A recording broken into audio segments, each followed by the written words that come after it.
nice like a shot like this. That is the what is it? That is the South African Large Telescope behind me. You just saw the inside of it. It was really awesome. It's closed at the moment because it's daytime, but really interesting. So what's up? I'm back at varsity already, and I've already been through a week of summer school. But I just wanted to tell the story of during the holiday, my family and I took a long road trip down to the Cape, and I'm going to make a nice cinematic video about that. While we were down, and we went down to Sutherland and saw the South African Large Telescope, and went to like the visitor centre there, and like learned about South Africa's like really booming astronomy industry, and it was really interesting. And this is a story about that.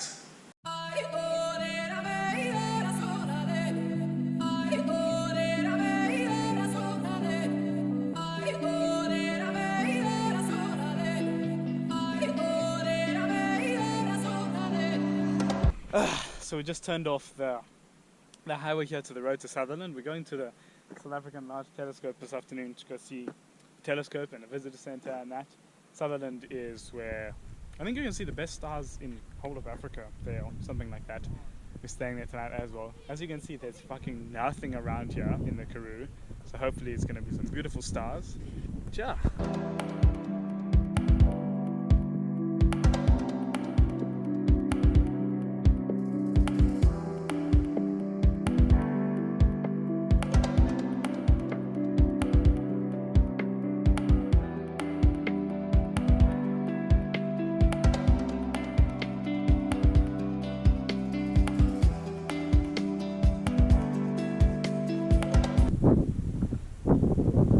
So we just got to the Sutherland, what's that word? The South African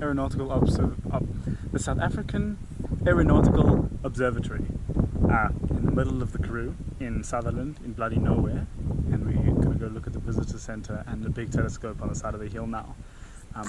It's also a complete coincidence that I'm wearing my NASA shirt today, but yes, gotta love space.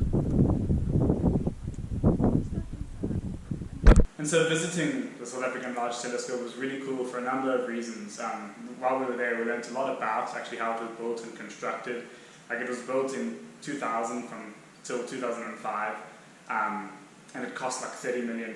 South Africa paid for a third of the telescope, and so it gets a third of the observation time every night, and then the rest of the time during the evening goes to whoever else helped pay for the telescope. And it's just really interesting. Some beautiful images and data has been captured from this telescope.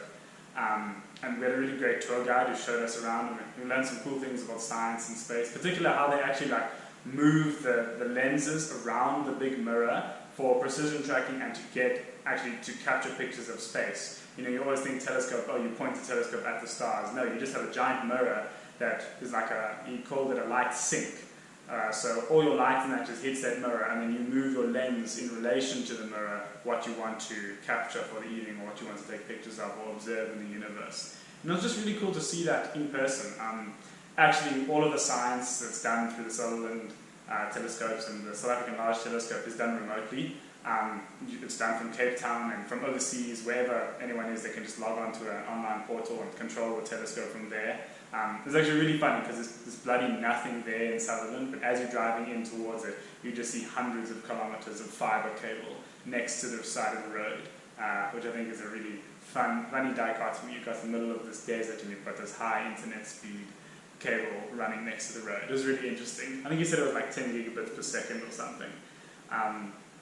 But yeah, because Japanese, American, all sorts of foreign telescopes also operate on the hill, we could see them when we walked up there. There were these smaller telescopes, not as large as the South African Large Telescope, but still doing important research and science there, just because Sutherland is such a geographically advantageous place to do astronomy, because there's no light around.